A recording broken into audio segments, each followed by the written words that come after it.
Y Dios está haciendo cosas bien lindas entre ellos.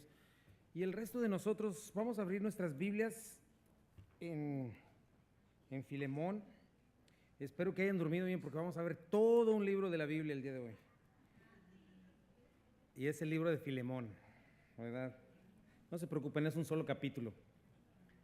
Así es de que va a estar bonito, gracias a Dios. Y bueno, pues seguimos en nuestra encomienda de predicar toda la Biblia, mis hermanos, de pasta a pasta. Creemos lo que dice el Salmo 138 aquí en Calvary. Dice: quiero inclinarme hacia tu santo templo y alabar tu nombre por tu gran amor y fidelidad, porque has exaltado tu nombre y tu palabra por sobre todas las cosas. Eso lo dice Dios mismo. Salmo 119, 160 dice: la suma de tus palabras es la verdad, tus rectos juicios permanecen para siempre. O sea, lo que dice Dios, lo que habla Dios es lo que permanece. El Señor Jesucristo en Lucas 21:33 dijo: el cielo y la tierra pasarán, pero mis palabras jamás pasarán. Segunda de Timoteo 3:16 y 17, toda la escritura es inspirada por Dios y es útil para enseñar, para reprender, para corregir, para instruir en justicia, a fin de que el siervo de Dios esté enteramente capacitado para toda buena obra. Por eso queremos predicar toda la palabra de Dios. Como creyentes en Cristo Jesús, como parte de su iglesia, parte de la iglesia evangélica, creemos las 5 solas de la Reforma Protestante: solo la gracia, solo la fe, solo Cristo. Por gracia somos salvos por medio de la fe, en nuestra confianza en Cristo. Y me gustan las últimas 2: solo la Escritura y solo a Dios sea la gloria. La Escritura, mis hermanos, es la base moral y espiritual de todo cristiano. Es nuestra máxima autoridad y es la única capaz de transformarnos, darnos herencia con los santificados y darnos vida eterna. Entonces vamos a seguir adelante con toda la Biblia hasta llegar a Apocalipsis. Quizá lleguemos a Génesis y luego vamos a regresar en algún momento. Si no llega el Señor, vamos a llegar a Apocalipsis y otra vez vamos a regresar. Y vas a ver que vamos a seguir encontrando tesoros incalculables, maravillosos. Y en esta encomienda, habiendo dicho esto, el día de hoy vamos a estudiar la carta del Nuevo Testamento más pequeña escrita por Pablo. Es Filemón. La escribió entre el 60 y 62 después de Cristo, en su primer encarcelamiento en Roma, el cual vemos en Hechos de los Apóstoles. Junto con esta carta, Pablo también escribió a las iglesias de Éfeso, de Filipos y de Colosas, y se les llama las cartas de prisión. Pero es bien interesante esta carta, mis hermanos. Vamos a ver varios principios bien importantes hoy, como el perdón, el arrepentimiento, el evangelio, el amor, la obediencia no por obligación, sino en respuesta al amor de Dios. Y eso es lo que vamos a ver hoy. Hoy es lo que nos tocó. Hemos venido desde Mateo hasta aquí hemos llegado. Y todo eso lo vamos a ver precisamente en la vida de 3 personajes, quienes tenían una historia. Piensa en eso, porque cada vez que vengas a la Biblia no tienes que verlo como un libro esotérico, oculto o algo así, no, para nada. Es la vida de personas reales como tú y como yo. Y esta carta tiene la historia y un pasado de 3 personas a quienes el Señor alcanzó y que fueron dramáticamente afectados. Eran personas sin Cristo como tú y yo en algún momento fuimos, pero personas a las que Dios y su evangelio tocó y transformó dramáticamente. Vamos a ver la vida del remitente Pablo, involucrado aquí, el apóstol Pablo. Vamos a ver el destinatario, que es Filemón, a quien Pablo le va a estar escribiendo. Y vamos a ver a Onésimo, la razón por la cual esta carta fue escrita. Podríamos decir que esta carta es la más personal de Pablo, porque no encontramos una doctrina en sí misma, pero sí encontramos cosas muy prácticas de cómo se ve el evangelio en acción. Ahora, ¿quién es Filemón? Bueno, si tú has leído alguna vez esta carta, vas a darte cuenta que Filemón era un hombre con recursos económicos. Por lo menos tenía un esclavo, tenía una casa grandecita porque ahí se reunía la iglesia de Colosas. Es probable que Filemón se convirtió a Cristo en el ministerio de Pablo en Éfeso, porque para este momento Pablo no había estado en Colosas. Pero la vida de Filemón fue transformada, siendo un hombre de negocios probablemente. Lo vemos ahora que es un creyente comprometido, que se destaca en la iglesia, activo en la obra y en el servicio de Cristo. Pablo lo llama su colaborador. Ahora, ¿por qué le escribe Pablo esta carta? Lo había dicho, por Onésimo. ¿Quién era Onésimo? Ahorita lo vamos a ver. Era un esclavo fugitivo. pero era propiedad de Filemón. No solamente había huido de la casa de su señor, sino que le había robado. Y era algo bien grave, porque en estos tiempos la esclavitud era parte de la vida cotidiana, ¿no? La sociedad romana estaba basada en la esclavitud. Y hubo un tiempo donde por todas las conquistas que hizo Roma, casi todos los esclavos eran prisioneros de guerra, pero llegó el punto en que las siguientes generaciones ya eran casi un tercio de toda la población del imperio esclavos, nacidos esclavos. Y bueno, no tenían obviamente derechos, no estaban bajo la ley romana, eran herramientas, los podían vender, intercambiar, regalar, y a veces lo que sí vemos es que eran más educados y capacitados que sus mismos amos. A veces podían ser médicos, músicos, maestros, artistas, dependiendo de sus capacidades era el valor de lo que tenían, pero no tenían derechos legales, ni se podían casar por sí mismos. Los hijos que ellos tenían estaban bajo la absoluta autoridad de sus amos, ¿no? Y los amos los podían matar por diversión, maltratar. Si desobedecían, podían hacer lo que quisieran, y era algo legal. Y el castigo menor que un esclavo fugitivo recibía en este tiempo, el más chiquito, era que le imprimieran una F de fugitivo en la frente. Agarraban un fierro incandescente, así al rojo vivo, y le ponían una cicatriz aquí para que no se anduviera yendo, ¿no? O le daban latigazos, le cortaban un miembro de su cuerpo para que no volvieran a huir. Y el mayor castigo era crucificarlos, y ellos no tenían el derecho de implorar perdón, ¿no? Obviamente la Biblia no apoya la esclavitud en cierto sentido, pero tampoco apoya la sublevación. De hecho, en ningún lugar de la Biblia puedes encontrar que ella invite a sublevarse, pero tampoco se opone de una manera explícita. Lo que sí vemos que en el caminar de la historia, el evangelio, el amor de Cristo sembró semillas que adelante hicieron que la esclavitud fuera abolida, ¿no? Pero fue abolida no porque alguien se sublevara, sino porque el evangelio transformó los corazones de las personas, y obviamente ya no podían convivir la esclavitud y el cristiano, y finalmente quedó abolida gracias al evangelio. Dice un escritor llamado Malvin Vincent: los principios del evangelio no solo redujeron los abusos cometidos por la esclavitud, sino que terminaron destruyéndola, pues su existencia no era posible sin ellos. Exterminar los abusos de la esclavitud significaba destruir a la esclavitud misma. Entonces piensa en esta situación. Piensen en la situación de Filemón, quien tenía ciertos derechos bajo la ley, pero piensa también en Onésimo. Se fue de su casa, no sabemos por qué, no sabemos si en ese tiempo era todavía o no cristiano Filemón. Él huye de su amo, a lo mejor ya era, pero solamente por rebeldía se va. Y los esclavos solían ir a Roma, y estaba como unos mil millas de distancia de Colosas, y se iban ahí porque se perdían entre la multitud, ¿no? Pero había gente dedicada a buscar esclavos, o sea, había empresas dedicadas a eso, obviamente para que les pagaran. Entonces piensa en un Onésimo huyendo. Obviamente nunca iba a ser libre, porque tenía que estar huyendo el resto de su vida, y no sabemos esto, ¿verdad? Lo que sí vemos es que Onésimo en este momento no era cristiano. No sabemos cuándo se convirtió, pero sí sabemos que para el tiempo en el que Pablo lo conoció todavía no era cristiano.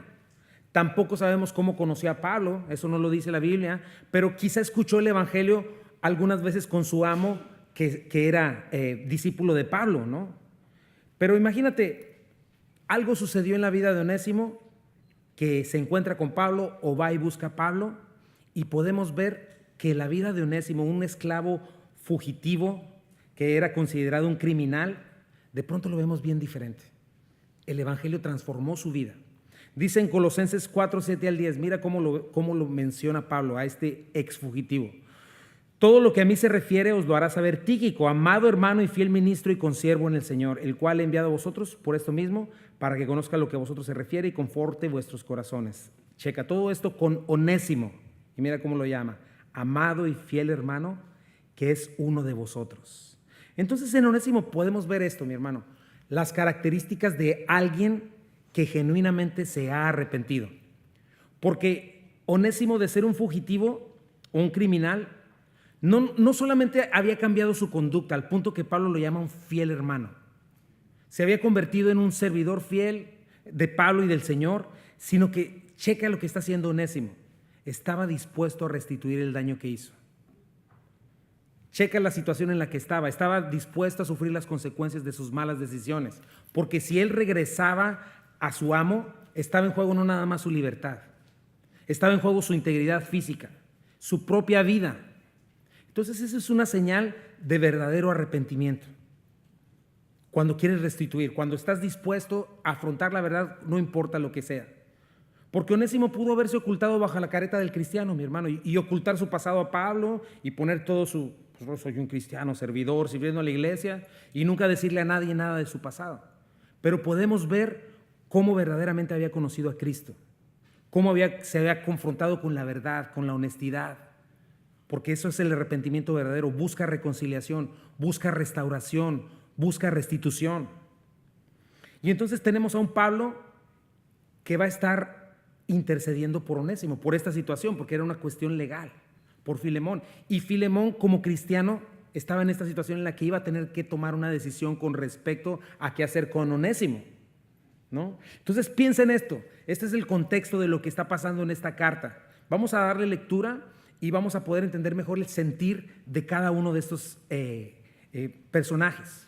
Y vamos a ver principios que podemos poner en práctica en nuestras vidas. Yo titulé el mensaje de hoy: el perdón, el arrepentimiento y el evangelio. Vamos a darle lectura a toda la carta. Dice: Pablo, prisionero de Jesucristo, y el hermano Timoteo, al amado Filemón, colaborador nuestro, y a la amada hermana Apia, y a Arquipo, nuestro compañero de milicia, y la iglesia que está en su casa, gracia y paz a vosotros, de Dios nuestro Padre y del Señor Jesucristo. Doy gracias a mi Dios, haciendo siempre memoria de ti en mis oraciones, porque oigo del amor y de la fe que tienes hacia el Señor Jesús, y para con todos los santos, para que la participación de tu fe sea eficaz en el conocimiento de todo el bien que está en vosotros por Cristo Jesús. Pues tenemos gran gozo y consolación en tu amor, porque por ti, oh hermano, han sido confortados los corazones de los santos.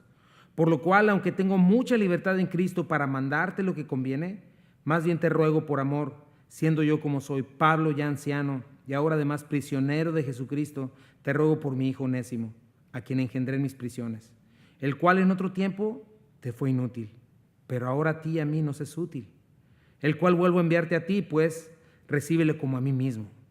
Yo quisiera retenerle conmigo para que en lugar tuyo me sirviese en mis prisiones por el evangelio, pero nada quise hacer sin tu consentimiento, para que tu favor no fuese como de necesidad, sino voluntario. Porque quizás para esto se apartó de ti por algún tiempo, para que le recibieses para siempre. No ya como esclavo, sino más que esclavo, como hermano amado, mayormente para mí, pero cuanto más para ti, tanto en la carne como en el Señor. Así que si me tienes por compañero, recíbele como a mí mismo. Y si en algo te dañó o te debe, ponlo a mi cuenta. Yo, Pablo, lo escribo de mi mano y lo pagaré, por no decirte que aún tú mismo me debes a mí también. Sí, hermano, tenga yo algún provecho de ti en el Señor. Conforta mi corazón en el Señor. Te he escrito confiando en tu obediencia, sabiendo que harás aún más de lo que te digo. Prepárame también alojamiento, porque espero que por vuestras oraciones os seré concedido. Te saludan Epafras, mi compañero de prisiones, por Cristo Jesús, Marcos, Aristarco, Demas y Lucas, mis colaboradores. La gracia de nuestro Señor Jesucristo sea con vuestro espíritu. Amén. Señor, bendice tu palabra, por favor. Ayúdame a hablarla con equidad, Señor. Y Padre, danos corazones para recibirla, Señor. Entonces vamos a hablar de esto. Es claramente una carta que habla del perdón, del arrepentimiento y de lo que es el evangelio. Y vamos a enfocarnos mucho en lo que es el perdón. En primer lugar, mi primer punto es: el amor es la base del perdón y el carácter fundamental del que perdona. ¿Verdad? La base del perdón es el amor y es el carácter del que perdona. El que perdona es porque tiene amor en su corazón. Inciso A: siempre es posible hablar con gracia y sabiduría. Vamos a ver estas cosas. Tenemos a Pablo comenzando. Pablo, prisionero de Jesucristo, el hermano Timoteo, al amado Filemón, colaborador nuestro. Al estilo antiguo, Pablo comienza presentándose, se saluda, no con las credenciales de apóstol o como siervo de Jesucristo, sino que por primera vez en sus 13 cartas se presenta como prisionero de Jesucristo. Con Timoteo, ¿no? Porque también Filemón debería conocer a Timoteo, compañero de Pablo. Entonces, lo que estamos viendo desde el principio son dos cosas. Pablo le está diciendo: esta carta es muy seria, pero también es una carta muy personal. Se está acercando a Filemón con la autoridad que tiene como apóstol, pero al mismo tiempo checa cómo se está acercando a él contacto, con gentileza, como a un amigo, con el corazón en la mano. Y entonces desde el saludo podemos ver lo personal de esta carta. Es como si Pablo le estuviera diciendo: yo, Pablo, apóstol, estoy preso por causa de Cristo, por amor de Él, pero al mismo tiempo soy tu amigo, quien te compartió el Evangelio. Filemón, no es Roma quien me tiene preso, sino es Cristo. Y lo que te voy a pedir, Filemón, no puede ser tan difícil. Lo que estoy a punto de pedirte, si yo estoy sufriendo por Cristo. Y lo llama el amado Filemón, ¿no? Agapetos, que significa eso, amado en Cristo, amado de Pablo, amado de la iglesia. Y dice, nuestro colaborador, nuestro compañero de trabajo. Entonces Pablo lo primero que hace es recordarle a Filemón eso. Eres un amado de Cristo, eres un amado de la iglesia, te amamos. Entonces le dice, esta es tu identidad, Filemón, no lo olvides. No olvides lo que eres hoy. Tus recursos, lo que eres, sirve para el que te salvó. Muy probablemente en Éfeso trabajaron hombro con hombro porque Pablo no había estado en Colosas todavía, pero checa la manera en la que Pablo está preparando el terreno para poder interceder por Onésimo. Pero esto nos enseña algo, mi hermano, y es yo creo que un primer principio. Siempre podemos encontrar sabiduría para hablar. Siempre podemos tener el amor de Dios para hablar con prudencia y bendecir. Eso es lo primero que tenemos que buscar. Dice Efesios 4:29, ninguna palabra corrompida salga de vuestra boca, sino la que sea buena para la necesaria edificación, a fin de dar gracia a los oyentes. Colosenses 4:6, que su conversación sea siempre amena y de buen gusto. Así sabrán cómo responder a cada uno. Es lo primero que vemos en Pablo.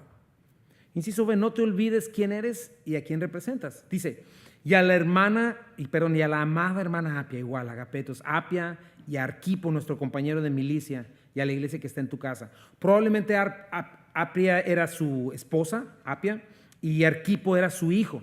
En Colosenses 4:17 Pablo lo anima a cumplir su ministerio. Pero igual, incluye toda la familia y les vuelve a decir, les da las dos imágenes del cristiano. Somos servidores de Cristo, somos obreros de Cristo, pero también somos soldados de Cristo.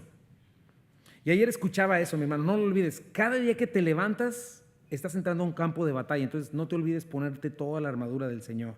Pero Pablo comienza con esto, Filemón, tu casa son amados de Cristo, son amados de la iglesia, son servidores de Cristo, son soldados de Cristo. Entonces es lo primero que nunca debes de olvidar a la hora de ser tal vez lastimado o ser defraudado. No olvides lo que eres, mi hermano. No olvides tu identidad.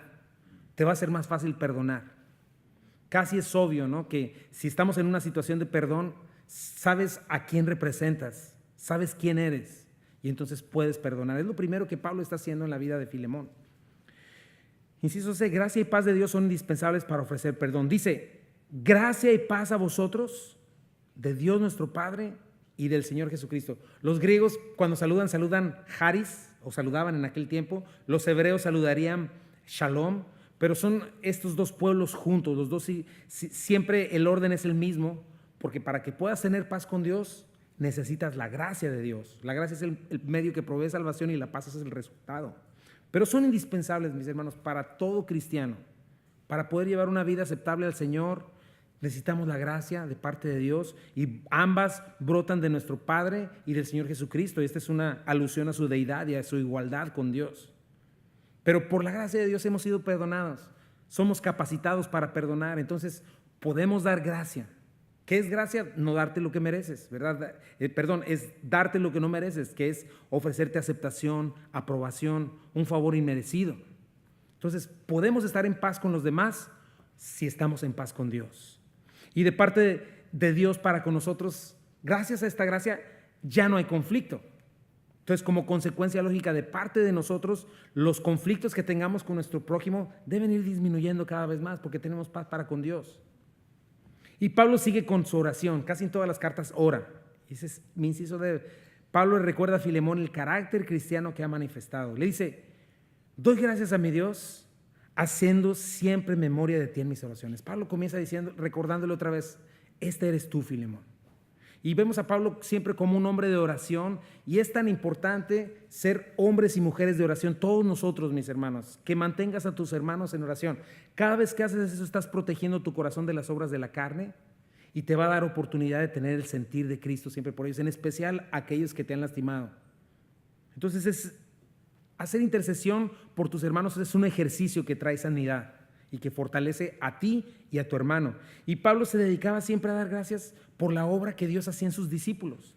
No se estaba quejando de ellos, daba gracias siempre por lo bueno que hacían, por cómo Dios los estaba transformando. Tampoco vemos a Pablo corrigiendo a Filemón, sugiriéndole, mira Filemón, te voy a decir esto, pero ten cuidado porque te voy a pedir esto y tú siempre te vas por las tortas. No está haciendo ninguna de esas cosas. Pero esta es una buena manera de acercarte a alguien, ¿no? El famoso sándwich.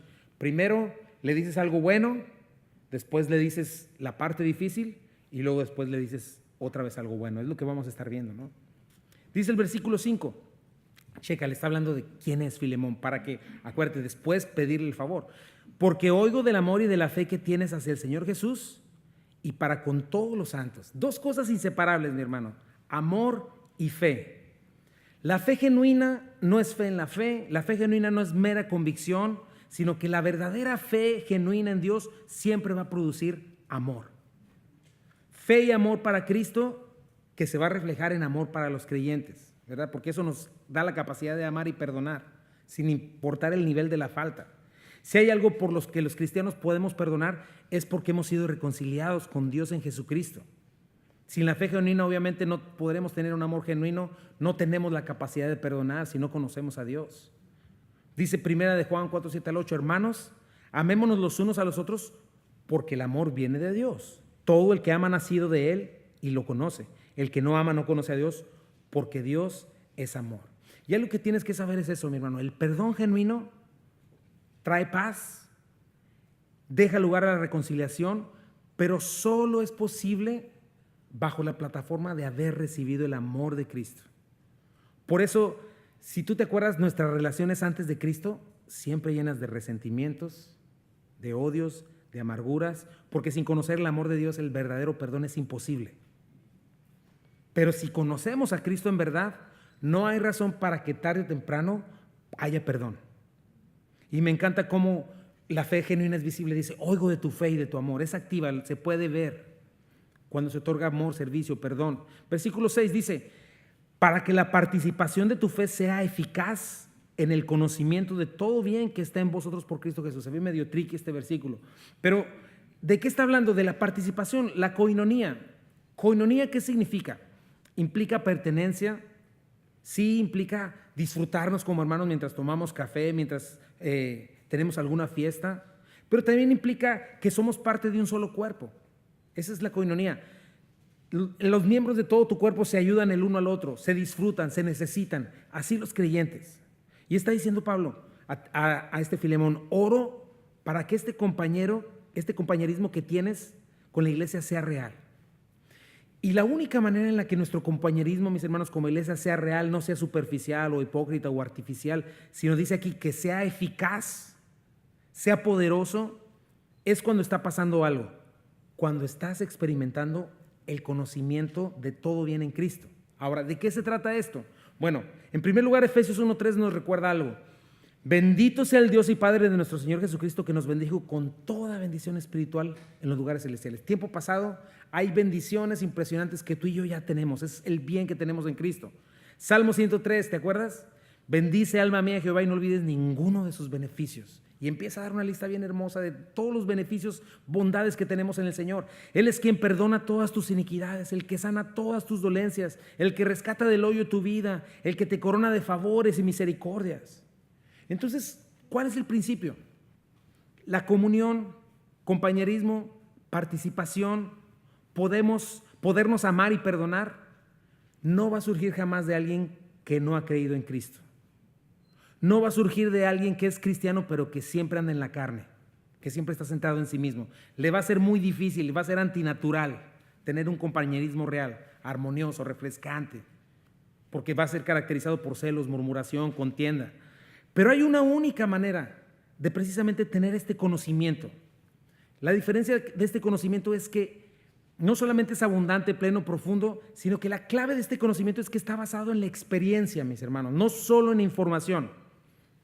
Por ejemplo, tú puedes conocer muy bien París, ¿no? ¿Por qué? Por libros, por fotografías y saber más hasta que los que viven allá. Pero si nunca has ido a París, realmente no lo conoces. Entonces eso es lo que le está diciendo Pablo a Timoteo. ¿Cómo vas a conocer todo bien de parte de Dios, en primer lugar, si no pasas tiempo con Él en comunión, en oración, buscando su rostro, sus manos? En segundo lugar, para poder tener experiencia de este conocimiento, lo que necesitas es experimentarlo. ¿Cómo? En una relación con tus hermanos, en esta coinonía, para poder poner por obra ese conocimiento. Porque hay quienes dicen, y sí hay cierta verdad en eso, ay, qué complicado, por eso mejor no voy a la iglesia, puros problemas, mejor me quedo en la casa. El punto es este: Dios quiere que crezcas, y la única manera es conviviendo con tus hermanos. ¿Cómo vas a aprender paciencia si no tienes a alguien que te esté impacientando?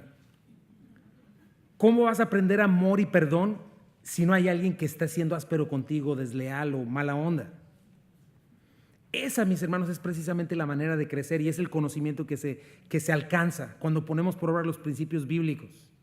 Es cuando vemos el poder transformador de Dios entre nosotros y vemos una coinonía eficaz, no superficial. Esta semana escuchaba que es más fácil tener un enemigo. Es más fácil, más simple que tener un amigo. Porque un enemigo nomás te dedicas a criticarlo o lo ignoras. Pero un amigo, ¿sabes qué? Requiere interés, amor, sacrificio, servicio, que te hagas vulnerable, ponerte en posición de ser lastimado, tener que perdonar. Es más complicado. Por eso el amor verdadero, mis hermanos, requiere este esfuerzo, requiere decisión. Pregúntale a Cristo. Él nos enseñó cómo es esto, mi hermano. Mira con quién se vino a meter: gente complicada, voluble, infiel como nosotros. Pero es cuando practicamos la verdad revelada por Dios, cuando entendemos y cuando conocemos por experiencia la verdad. O sea, sí es bien padre de pronto estar leyendo, y es lindo que Dios te revela algo y entiendes una doctrina, entiendes algo por estarlo leyendo. Pero cuando pones en práctica esas verdades de la Escritura, cuando en fe decides hacer lo que Dios te está mandando, es cuando compruebas la buena voluntad de Dios perfecta y agradable. Es cuando en verdad estás conociendo el poder de Dios y estás entendiendo los principios, no antes, sino cuando los estás poniendo en acción. Cuando decides ponerle otra mejilla, ay, pero ¿por qué siempre yo? ¿Verdad? Cuando decides pasar por alto la falta en lugar de cobrarla. Porque tienes que checar eso, mi hermano. Cuando dices, te perdono, pero le haces ver su suerte, eso no es perdonar. Porque ya le cobraste, ¿no? Si alguien te la hizo, haces un comentario tendencioso, sarcástico, le tiras la mirada número 66, o eres indiferente o le tuerces la boca, ya le cobraste. Ya le cobraste, aunque digas, pero te perdono, no. Pasar por alto la falta es absorberla, absorber el daño. Es decir, next, lo que sigue, queda olvidado. Y precisamente cuando ponemos en fe en práctica obediente estas verdades y otorgamos perdón, es cuando estamos conociendo por experiencia las bondades de Cristo. Y cuando ponemos por experiencia las bondades de Cristo, entonces es cuando avanzamos a la madurez. Es la única manera en la que podemos ser maduros, mi hermano, cuando en verdad ponemos en práctica los principios bíblicos. Por eso es que en la iglesia cristiana no hay lugar para el individualismo, para ser indiferentes, estar apartados como llaneros solitarios. Por eso es que estamos aquí. No, este no es un lugar de gente perfecta, bueno fuera. Ninguna iglesia lo es. Pero ese es el punto. Dios quiere que estés ahí para que crezcas, para que madures. Entonces, ¿te has preguntado cómo guardar la armonía y la paz y la unidad en el espíritu en la iglesia? Vimos algo la semana pasada, pero esta es una buena manera. Cuando llenos de gracia, de la gracia infinita de Dios, su influencia divina sobre mi corazón, soy perdonador. Cuando decido no ser un sentidote, ¿no? Cuando decido no ser un rencoroso, cuando decido perdonar, olvidar, pasar por alto la falta. Eso es básico, mi hermano, para que haya unidad. ¿Por qué crees que los matrimonios se divorcian, mi hermano? Porque la gente se deja de arrepentir y porque la gente se deja de perdonar. Sencillamente por eso. Somos puros pecadores juntos. Es imposible que no vengan tropiezos, es imposible que no vengan situaciones. Pero la clave es que Dios nos ha dado perdón. Nos ha dado amor entre nosotros para pasar por alto la falta. Y siempre van estas dos cosas juntas, ¿no? Fe y amor son dos cosas juntas. Fe en Dios, amor al prójimo. Acuérdate, no te engañes. No puedes decir, es que yo amo mucho a Diosito mientras aborreces a tu hermano, mientras no puedes tragar a tu hermano. Eso es falso. Si no puedes amar a tu hermano que ves, no puedes decir que amas a un Dios que no ves. Es inconsistente.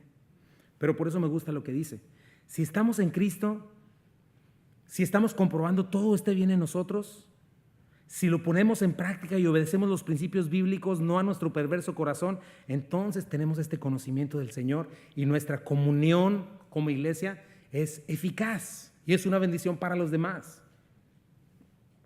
Qué triste es cuando es todo lo contrario, ¿no?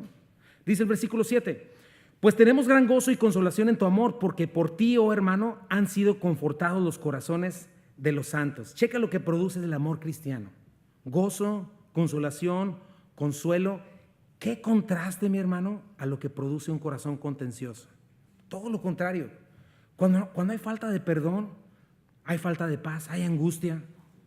En la persona que se entrega a eso, a un corazón rencilloso y para los que lo rodean. Como iglesia, mis hermanos, no hace mucho que sufrimos los devastadores efectos de la murmuración, rencillas y rencores. Pues sencillamente no darle lugar al Espíritu Santo, al amor, al perdón. No cuidar la unidad del Espíritu Santo que tanto desea y que produce en la iglesia. Entonces, Pablo le está diciendo, tu amor, Filemón, hacia tus hermanos en la iglesia va a traer esto, consuelo, estímulo, anapouo, que es reposo. ¿Sabes que esta palabra reposo es un término militar que se refiere a una tropa que había hecho una marcha y que descansa? Qué hermoso es que decidas tomar desde tu corazón el perdón, el amor. Cuánta paz, cuánto gozo le vas a traer a la iglesia. Es un beneficio para ti, aparte de todo, no te va a dar cáncer. Porque dicen eso que te da cuando estás todo el tiempo enojado. Qué hermoso va a ser para el cuerpo de Cristo, qué descanso es saber que no tenemos a alguien que se está sintiendo todo el tiempo, ya se enojó el hermano, la hermana, no sé, sino al contrario, saber que hay oportunidad y la decisión de perdonar. Acuérdate, la falta de perdón es infección que se esparce, es un veneno que lastima y mata, es infección que mantiene vivo el dolor, que mantiene la herida abierta y que impide que haya sanidad. Por eso tenemos que buscar esto de parte de Dios. Punto número 2. Las acciones de alguien que en verdad está perdonando son estas. En primer lugar, el amor es lo que lo inspira, no una obra legalista. Dice el versículo 8, por lo cual, aunque tengo mucha libertad en Cristo para mandarte lo que te conviene, más bien te ruego por amor, siendo como soy, Pablo, yo anciano y ahora además prisionero de Jesucristo. Comienza con su petición. Entonces, como apóstol Pablo podía haberle mandado un memorándum, ¿no? O una orden oficial. Por favor, me perdonas a Onésimo y no la hagas de cuento. O algo por el estilo, ¿no? Pero mira, le acaba de hablar del carácter de este Filemón a la iglesia. También pudo haberle dicho a Filemón, ¿sabes qué? Mira, vas muy bien. Te vas a ver bien hipócrita si no perdonas a Onésimo, ¿eh? O sea, pudo haber manipulado a Filemón, pero no lo hace. Y este es un principio que me gusta, te voy a decir por qué. Porque eso es lo que hace Dios con nosotros cada día de nuestras vidas. El legalismo no, la religiosidad es diferente, siempre nos está obligando y picando, pero Dios no es así, su gracia no es así. Dios cada día de nuestras vidas nos está rogando. Como un padre que sabe bien lo que nos conviene, pero no nos obliga a hacerlo, porque podría hacerlo.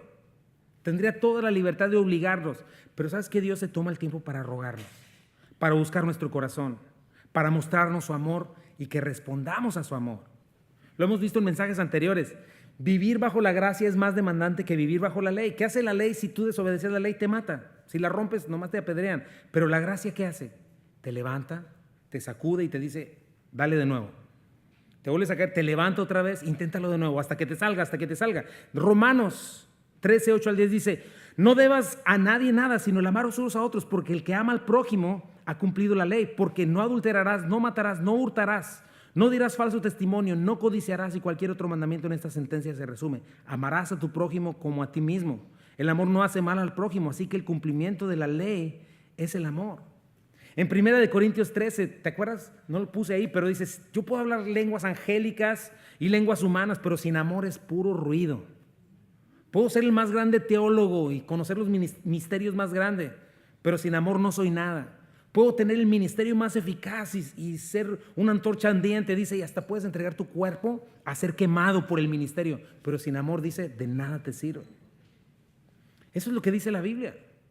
Entonces, el amor nacido de Dios, derramado en mi vida, eso es lo que debería impulsarme a hacer lo que conviene, mi hermano. Nada de que te perdono, pero nomás porque soy cristiano, ¿eh? Nada que ver. Ni estás perdonando, ni tampoco te ves muy cristiano. Más bien pareces actor de Televisa en un melodrama, ¿no? Por eso es bien impresionante, mi hermano, que Dios, cada día que tú despiertas, su misericordia es nueva cada mañana y está apelando a tu corazón. Eso es lo que hace Dios contigo y conmigo. Hijo, ahí vamos a lo que no, y dice, hijo mío, eso no es lo que tengo para ti. Ahí vamos otra vez a repetir la escena que te hicieron y a repetir todo el rollo, haces la escenografía de cómo te lastimaron y cómo te vas a vengar, ¿no? Y dice el Señor, no, hijo, abandona la amargura, abandona la inmoralidad sexual, abandona todos esos vicios. Mira mi amor, mira mis bendiciones, mira mis llagas, mira la riqueza que puedes encontrar en tener comunión plena conmigo. Te ruego, ven a mí, ven a mí. Porque cuando Dios grita ya es muy tarde, mi hermano, y no quieres ver a Dios con la chancla en la mano, de veras. No quieres la disciplina del Señor. Pero Dios nos ruega y eso me encanta. Inciso B, el que perdona está dispuesto a la reconciliación. Chécale que dice el versículo 10. Te ruego por mi hijo Onésimo, a quien engendré mis prisiones. Aquí comienza a pedirle. Y ese es el primer paso, mi hermano, del perdón. Dejar abierta la puerta. Recibir al ofensor si alguien hizo algo contra ti. Y mira la manera en la que Pablo ruega por él. Ya no le dice, mira, Filemón, ahí te va tu esclavo Onésimo. Por favor, compórtate como cristiano y tenle compasión. No, mira cómo le dice, te ruego por mi hijo. O sea, no te ruego por tu esclavo, te ruego por mi hijo en Cristo Jesús. Le compartí el evangelio. Probablemente Onésimo estaba ahí mientras leía esta carta frente a Filemón. Y ya te lo comenté anteriormente. El simple hecho de que Onésimo estuviera ahí enfrentando el rostro de su amo ya era señal suficiente de arrepentimiento genuino de Onésimo. Porque siempre ese es el estilo de la gente, mi hermano. Que la palabra te dice lo que está mal, lo que tienes que corregir, y pasan dos cosas. O te ocultas, ¿verdad? Traes un casco para que no te caigan las pedradas y te engañas a ti mismo. O cuando hablas con la persona y le dices, ¿sabes que esto está mal? Simplemente dejan de venir a la iglesia. Onésimo pudo hacer el acto de la desaparición, ¿no? O de la hipocresía, como te lo dije, que nadie sepa quién es. Mira, es Onésimo, un hermanazo y sirve impresionantemente, pero nadie sabe su pasado, nadie sabe que es un esclavo que está huyendo. Pero tienes que recordar esto, Dios sí lo estaba viendo y Dios ve en ultra HD, o sea, tarde o temprano las cosas caen por su propio peso. Pero mira lo que hace alguien arrepentido. Afronta las consecuencias de sus actos, de sus malas decisiones, porque no nada más está diciendo, pues Dios ya me perdonó, soy nueva criatura, alabemos al Señor. Y Diosito, pues, ay, te pido por Filemón allá en Colosas, provéele para otro esclavo. Y a mí que no me caiga la poli, que no me agarre la poli, ¿no? Ay, ¿cuánto me quieres, Dios? Porque no me pasa nada. No es así, mi hermano. El que en verdad es alumbrado por la luz de Cristo sabe que Dios es luz, que no hay ningunas tinieblas en Él. Y comienza a orar para que cada área de su vida quede en orden en todos los sentidos. Y mira lo que hace Onésimo. Confía en que Dios le va a dar misericordia. Y si no le da misericordia bien, dice, pues huí. Voy a enfrentar las consecuencias de mis actos. Aunque sabe Onésimo que Dios estaba con él. Dios camina contigo cuando caminas de regreso. Tienes que saber eso. Porque no sabemos cuánto tiempo pasó para que Onésimo diera este paso. Pero Dios es paciente y misericordioso. Porque Onésimo a lo mejor pudo haber hecho lo que muchos de nosotros hacemos. Ay, Señor, es que lo que me estás pidiendo es demasiado. ¿Cómo voy a vivir? ¿Cómo voy a mantener a mis hijos? ¿Y para qué me quieres muerto? Se me va a ver muy fea una cicatriz en la frente. Ay, no, yo no voy allá.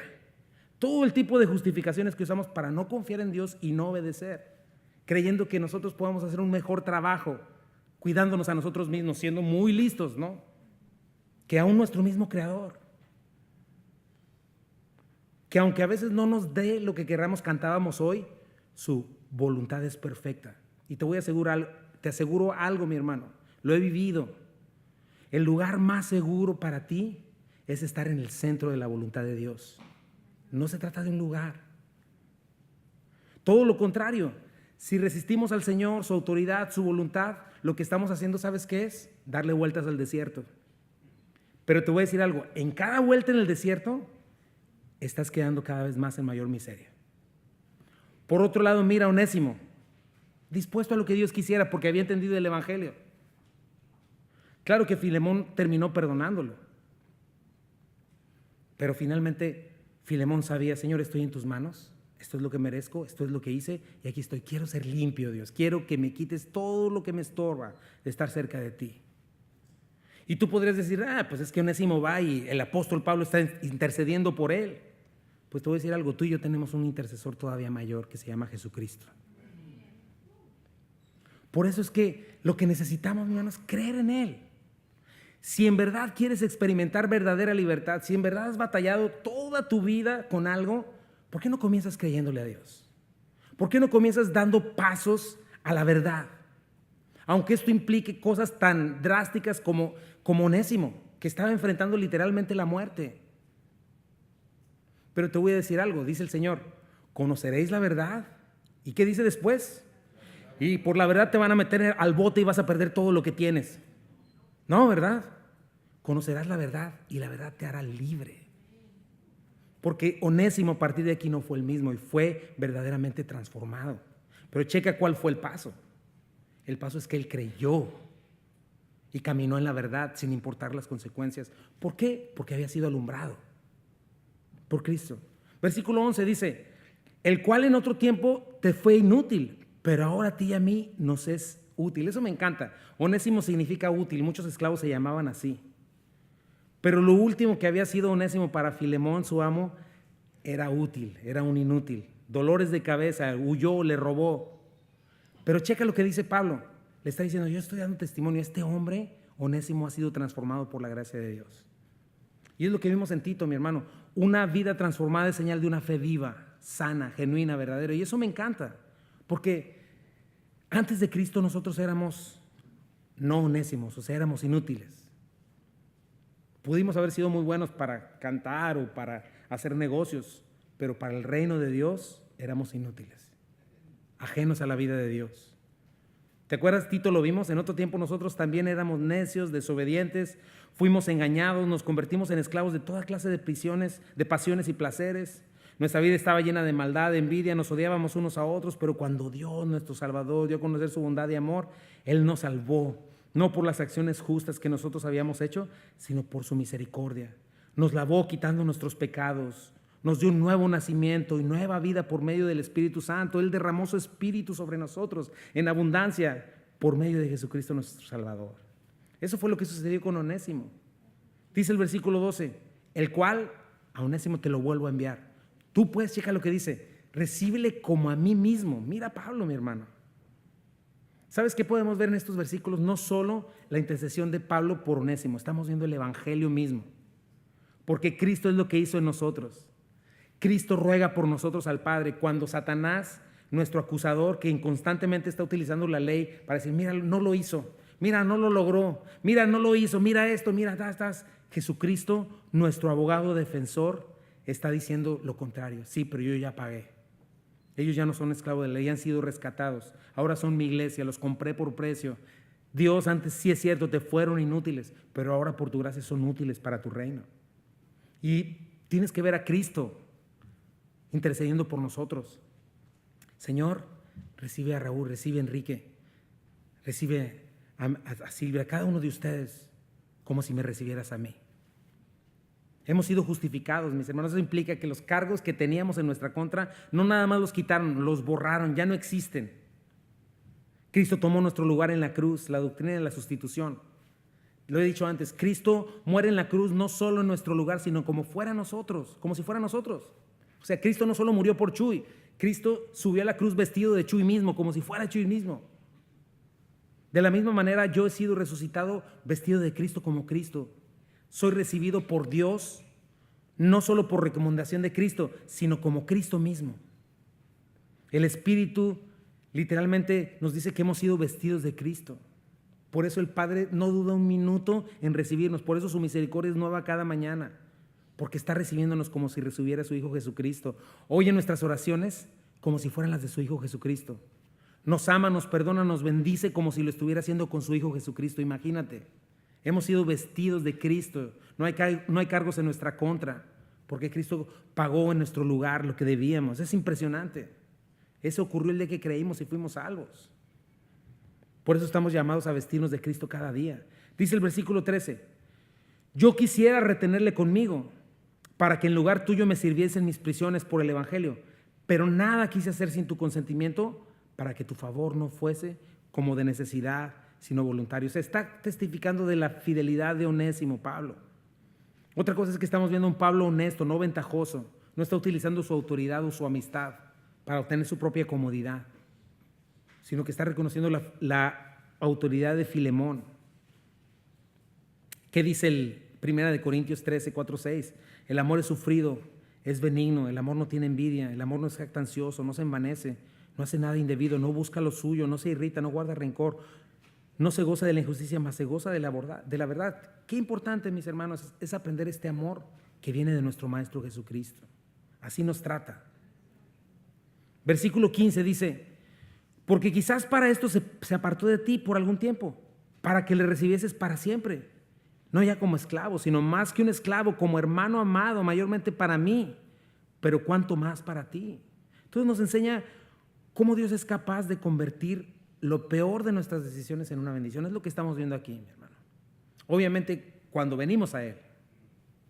Algo importante de esto es que sí, Dios hace nuestras malas decisiones, nuestras vidas torcidas como un pretzel, las hace derechitas, pero eso no justifica nuestras desobediencias. Dios no está animándonos a darle vuelo a la hilacha, pues al cabo Él se va a encargar de enderezarlo todo.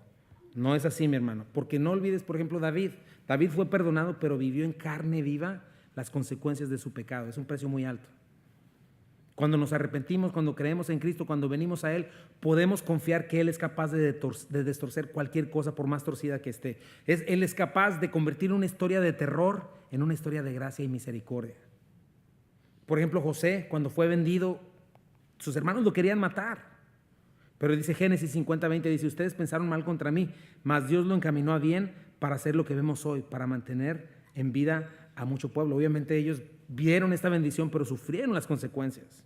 Romanos 8:28 nos dice que si Dios te ha llamado, que si tú has conocido su amor, que si tú has respondido a su amor, entonces en ese momento todas las cosas que te suceden son para tu bien, ayudan a tu bien, ¿verdad? ¿Y cuál es ese bien? La gloria de Dios, los propósitos de Dios, su voluntad. Y eso es lo que está diciendo Filemón. De esta situación grave adversa le está diciendo Pablo, ¿sabes qué? Quizá fue la oportunidad para que Onésimo en verdad te conociera, Señor, que encontrara lo que verdaderamente necesitaba, el perdón de Dios. Entonces Dios trabaja de maneras que no entendemos, mi hermano, pero tenemos que estar dispuestos a confiar en Él y no ponernos a renegar y a reclamar, ¿no? Sino decir, Señor, yo sé que me amas y esto está sucediendo por algo. Sácame de esta situación aprobado. Porque Dios siempre va a triunfar en todas las cosas, en su providencia y en su gracia. Porque checa, Onésimo pudo no haber creído y te aseguro que de cualquier manera hubiera recibido las consecuencias de sus decisiones. Por eso Pablo le recuerda, se fue por un tiempo, pero ahora regresa ya no solamente como un esclavo arrepentido y transformado, sino como tu hermano en Cristo, y le vas a tener por la eternidad. Y lo que le está diciendo es eso, yo disfruto de una relación con Onésimo como mi hermano en Cristo, pero tú vas a tener una doble bendición, como un esclavo fiel, como un servicio material, pero con un servicio espiritual como tu hermano en la fe. Es lo que les está diciendo aquí. Por eso debemos recordar que cuando perdonemos, tenemos que ver en la circunstancia que nos está sucediendo, no nada más la falta que le hicieron al rey o a la reina, ¿no? Que por qué se atreven, ¿no? ¿Cómo se atreven? No. Sino tenemos que ver que por difícil que parezca, puede estar habiendo una oportunidad de crecer, de manifestar el amor de Dios, de que tu relación con tal persona crezca y sea fortalecida en el amor de Dios, porque a lo mejor a Dios no le gustaba esa amistad que tenía, ¿sabes? Muchas veces pasa así, a mí me pasó. Dios tuvo que enseñarme y tuvo que romper amistades viciadas y carnales que yo tenía, pero después Dios nos regaló una amistad en el Espíritu, una amistad en Cristo. Por eso es tan importante que estés dispuesto a perdonar, a restaurar y ver una oportunidad en Dios actuando para darte la victoria. Pero tienes que estar dispuesto a eso. Filemón dice 1:17, así que si me tienes por compañero, recíbele como a mí mismo. Y si en algo te dañó o te debe, ponlo a mi cuenta. O sea, la falta de Onésimo contra Filemón era muy grave y era algo civil, ¿no? Entonces,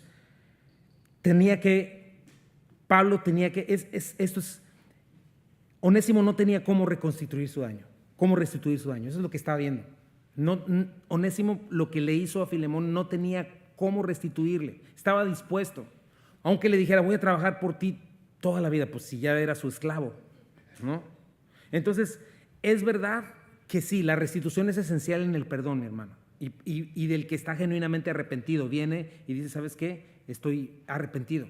Filemón era justo que recibiera restitución por la falta, porque era una falta espiritual y una falta civil, ¿no? Por ejemplo, en un choque, chocas, tú tienes la culpa, la persona a la que le chocaste puede perdonarte, pero todavía hay 2 autos que arreglar y alguien tiene que pagar por ellos, es una cuestión de ley, ¿no? Entonces puede ser que alguien te perdone o que él absorba el costo de su reparación, eso es perdón. Es justo que tú pagues si tuviste la culpa, ¿no? Aunque haya perdón, pero el daño tiene que ir absorbido por alguien. Entonces, si Filemón perdonaba esta deuda a Onésimo, sería un testimonio de amor y de misericordia de Dios para Filemón. Pero cheque el amor de Pablo, que no deseaba ni que Onésimo se sintiera presionado. Le dice, ¿sabes qué? Yo pago. Y esto también nos recuerda la obra de Cristo en nosotros, mis hermanos. ¿Sabes que Cristo pagó los platos rotos por nosotros? Y tuvo que hacerlo porque nosotros tampoco teníamos cómo pagar. Ni una eternidad en el infierno hubiera pagado nuestro perdón. Por eso Cristo lo hizo. Pagó nuestra deuda. Y Pablo estaba dispuesto a sufrir las consecuencias temporales de Onésimo, de su pecado. Date cuenta de algo, cuando nosotros perdonamos, estamos reflejando directamente el carácter de Dios. Al contrario, ser orgullosos de exigir nuestros derechos nos hace ver todo menos como hijos de Dios. Por eso, ninguna otra circunstancia nos parecemos más a nuestro Señor que cuando perdonamos. Cuando como Cristo absorbemos la deuda de alguien. Mira a Pablo absorbiendo la deuda de Onésimo y hacer posible la reconciliación. Tercer punto y último, los motivos del por qué debemos perdonar. Primeramente, tienes que reconocer que tú mismo ya estás en deuda con otros y tienes una deuda impagable. Le dice, yo Pablo le escribo de mi mano, yo lo pagaré, por no decirte que aún tú mismo me debes también.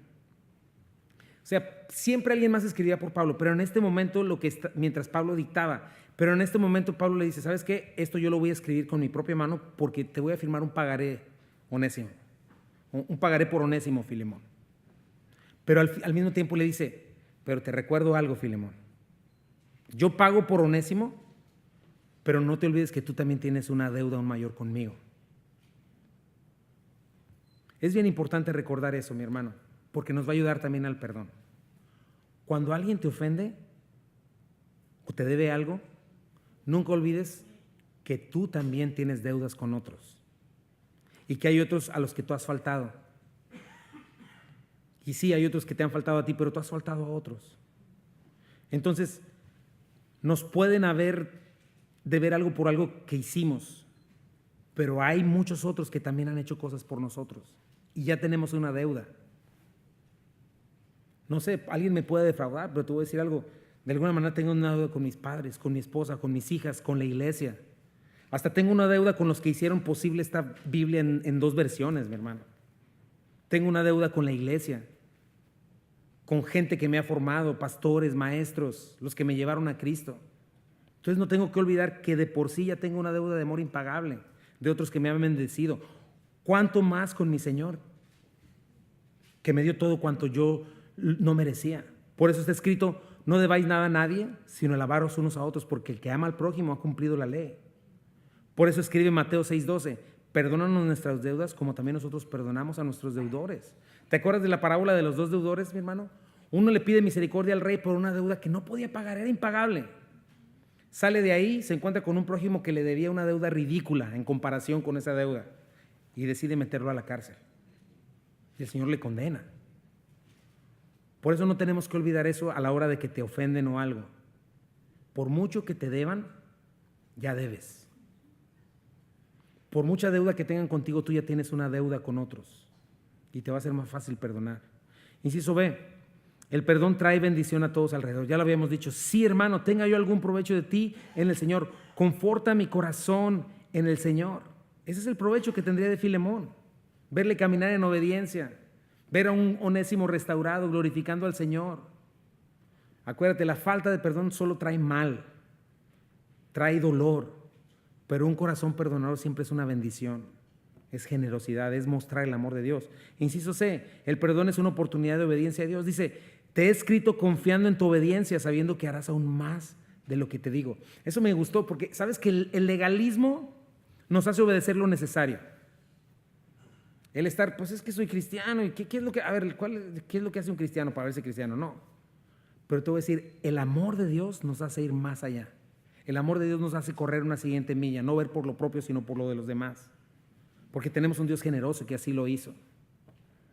Si el Espíritu Santo se está moviendo en nosotros y es el amor de Dios, de Cristo en nosotros, no, vamos a buscar no hacer solo lo mínimo.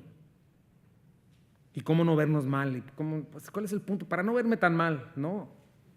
No hacer lo suficiente para que no nos expulsen y seguir en el juego, sino que al ver a Cristo queremos dar más allá de nuestras fuerzas. Y no sabemos qué después pasó con Onésimo y Filemón, pero sí creemos que Filemón perdonó a Onésimo y lo recibió como su hermano y hasta le dio libertad. Pero así es como debemos de hacerlo. Versículo 22, prepárame también alojamiento porque espero que por vuestras oraciones les seré concedido. Dos principios en este versículo. El primero es que Pablo en verdad no nada más estaba diciéndole, pues yo te lo debo y al cabo tú me debes mucho. No, Pablo quería ir para corroborar dos cosas. Que Onésimo hubiera sido perdonado por Filemón, pero que Onésimo sea la persona por la cual él está abogando. Entonces es importante ser acontables, dar cuentas de lo que Dios ha hecho en nuestras vidas. Por otro lado, nos recuerda la importancia de la oración, hermano. Qué importante. Dice, si Dios por sus oraciones me concede ir a ustedes. Tan importante, la Biblia está llena de que estemos orando en todo tiempo, en todo momento. Buscar, llamar, tocar, sin desmayar. Promesas que Dios nos hace. Estén en mi palabra, pidan conforme a mi voluntad y todo les será hecho. Me gusta cómo lo dice John MacArthur. Las oraciones actúan como los nervios que comunican el movimiento a los músculos de la omnipotencia. Podemos mover el corazón de Dios siempre y cuando oremos conforme a su voluntad, permaneciendo en su voluntad y en su palabra. Una vida de oración es una vida espiritualmente saludable, mi hermano. No sé cómo esté tu vida de oración, pero si no oras, siempre vas a estar enfermo espiritualmente y la derrota espiritual y la carnalidad son las que te van a caracterizar. Nada puede sustituir los tiempos de oración con tu Señor y su palabra. No existe nada más importante que eso. Y por último, Pablo se despide de la manera habitual, ¿no? Menciona a todos los que quedan como testigos, que conocían a Onésimo, que eran de allá mismo de Colosas, ¿no? Como dejando testigos ahí, como diciéndole a Onésimo, mira, aquí están estos que van a aprender de la manera en la que tú perdonas. Dice el versículo 23, te saludan Epafras, mi compañero de prisiones, por Cristo Jesús, quien era este colosense que vemos asistiendo a Pablo en prisión por todos lados. Marcos, Aristarco, Demas, Lucas, mis colaboradores. Marcos es el escritor del Evangelio de Marcos. En un principio fue infiel, dejó abandonado a Pablo y a Bernabé, pero después, imagínate, hasta escribió el Evangelio de Marcos. Aristarco, también un creyente judío nacido en Tesalónica, compañero fiel de Pablo. Lo vemos en el alboroto de Éfeso. Demas, este sí es triste porque dice en 2 de Timoteo 4:10, pues Demas por amor a este mundo me ha abandonado y se ha ido a Tesalónica. O sea, dice la Biblia, si alguno ama al mundo, el amor del Padre no está en él. Por eso cada día de tu vida tienes que perseverar. No nada más es cómo comienzas, sino cómo vas a terminar. Lucas, el médico amado, el escritor de Hechos del Evangelio que lleva su nombre, acompañante de Pablo, quien era su médico particular, amigo fiel, el único que está con él en 2 de Timoteo, lo vimos hasta el final de sus días. Piensa en eso, ¿cuántos te conocen a ti? ¿Cuántos deberías estar cuidando su corazón, andando fielmente con tu Señor, otorgando perdón? Y por último se despide. La gracia de nuestro Señor Jesucristo sea con vuestro espíritu. Amén. Otra vez, como siempre, cierra como comenzó. La única manera de poder mostrar perdón, amor de Cristo en todo su esplendor es con la gracia de Dios en nosotros. ¿Qué es la gracia, mi hermano? Un acto de generosidad inimaginable de parte de Dios. Imagínate, Cristo nos ha perdonado. Tienes que recordar eso, mi hermano. En esta carta de Filemón, checa a Jesucristo intercediendo por nosotros, Pablo intercediendo por Onésimo, de un hombre que era un fugitivo, un malvado. Pero hay principios en la Biblia por todos lados acerca del perdón. Si Cristo nos ha perdonado, la Biblia nos enseña que si no perdonas es rebelión y es desobediencia contra Dios.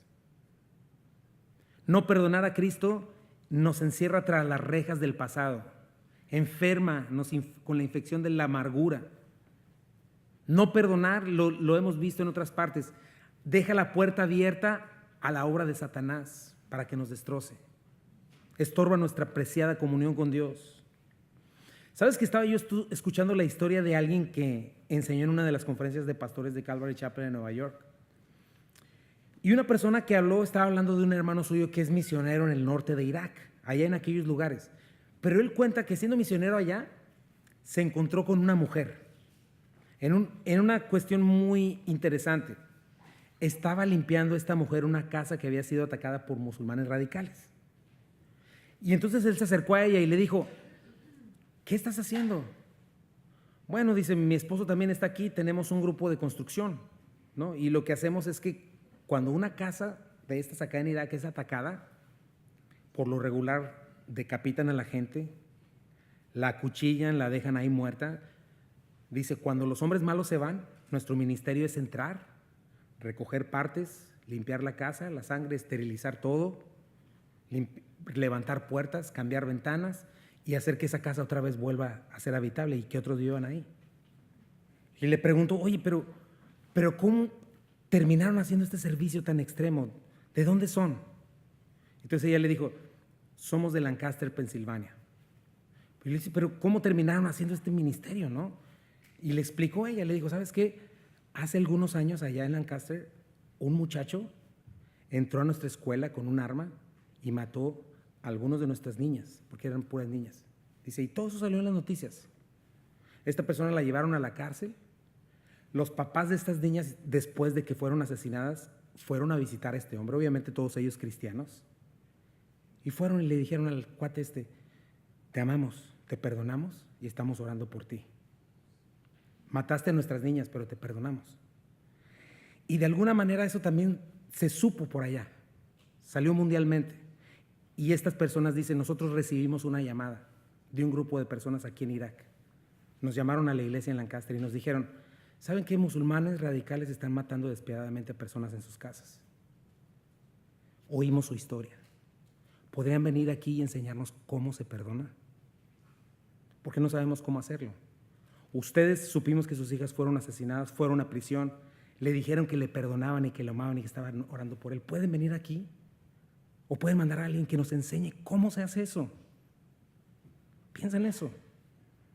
Y le dijo eso, aquí tenemos hoy un estudio bíblico, les estamos mostrando a Cristo, y cuando esto sucede, limpiamos partes, paredes, reparamos puertas, ventanas, porque eso fue lo que hicimos en nuestra escuela en Lancaster. Y entonces les estamos enseñando el perdón que solo se encuentra en Cristo Jesús. Piensa en eso, mi hermano. Piensa en eso, porque te voy a decir algo. El perdón en sí mismo es un sermón. Cuando tú perdonas, estás predicando poderosamente el amor de Dios, el amor verdadero de Dios, el único capaz de llevarnos a este nivel de perdón. Recuerda esto, no puedes llamarte cristiano si no tienes este amor. No puedes llamarte discípulo de Cristo si no te amas de esta manera con tus hermanos, si no nos perdonamos, si no nos restauramos. Por eso, si tú has sido profundamente lastimado, está el trono de la gracia. Si tienes heridas que todavía te duelen, tienes que venir al trono de la gracia. Dejar que la misma gracia te muestre las heridas del que nada temía ni nada debía y que fue a morir por ti en tu lugar. Jesucristo, que te extendió a ti y a mí perdón, gracia, sin merecerlo, misericordia incalculable, para que entonces puedas conocer la verdad y la verdad te haga libre. Recuerda algo, mi hermano, el perdón es la esencia misma de nuestro cristianismo. No manifestemos no estamos manifestando con más poder nuestro amor a Dios y glorificándolo más que cuando manifestamos perdón, cuando pasamos por alto la falta, cuando damos gracia y misericordia. ¿Qué es dar gracia a algo que no mereces? ¿Qué es dar misericordia a no darte lo que mereces? Cuando nos amamos de esta manera. Acuérdate, Dios nos ha puesto, sí, no, la única manera en la que tú puedas vivir sin problemas con alguien es que te cambies de planeta, y te voy a decir que no más hay oxígeno en este. A cualquier iglesia que vayas, a cualquier familia que pertenezcas, aquí estamos para aprender a amarnos, para poner por obra los principios bíblicos que Dios nos pone. Te voy a leer un poema que me gustó mucho y después de esto oramos. Este poema es de Thomas Thompson y de Joy Nieder. Dice: perdonar es girar la llave, abrir la puerta de la celda y dejar al prisionero salir libre. Porque muchas veces tienes a la gente en la cárcel por no perdonarla. Perdonar es escribir en letras grandes sobre una deuda cancelado. Perdonar es golpear con el martillo en la corte y exclamar: inocente. Perdonar es lanzar una flecha, me imagino yo que la flecha de la venganza, tan alto y tan lejos que jamás pueda ser hallada. Perdonar es juntar y desechar toda la basura de la casa y dejarla limpia y fresca. Perdonar es soltar las amarras de un barco y soltarlo en mar abierto. Perdonar es otorgar completo indulto a un delincuente condenado, como Onésimo. Perdonar es soltar a un oponente en la lucha, porque hay veces que estás tan amarrado en tu rollo que no quieres soltarlo ni dejarlo ir. Perdonar es limpiar un muro de daño por el grafito y dejarlo como nuevo.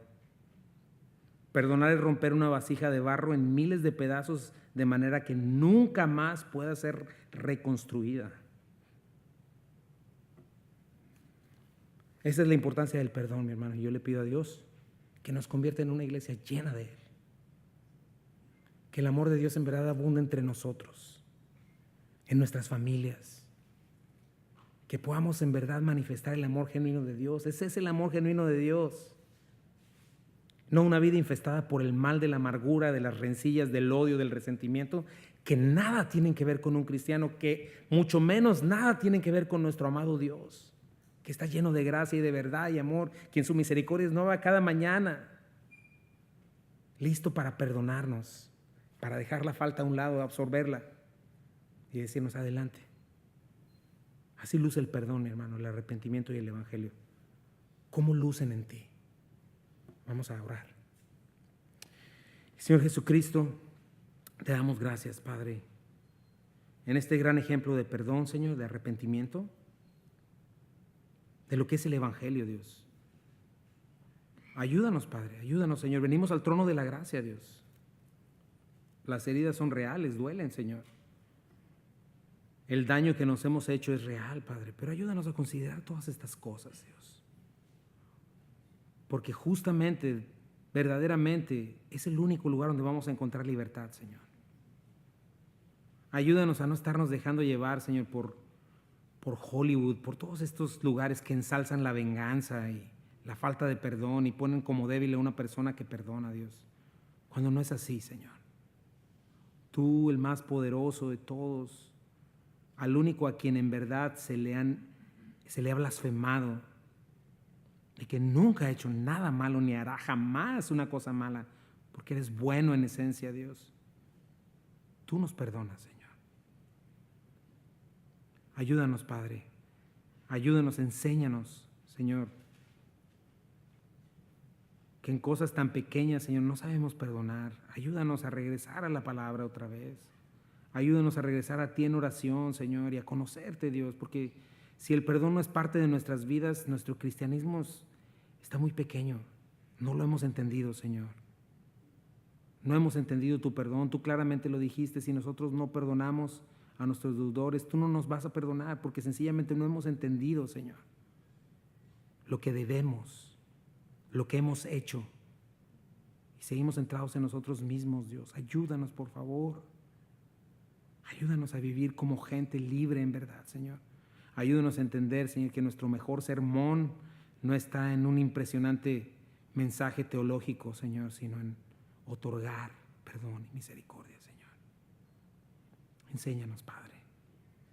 Por favor, Señor, no sé cuál haya sido la falta que te hayan hecho. Yo no he vivido tu vida, ciertamente he recibido faltas en mi contra. Pero si alguien necesita gracia para el Señor, ¿por qué no te pones de pie y vamos a pedírsele al Señor gracias para que nos ayude a perdonar?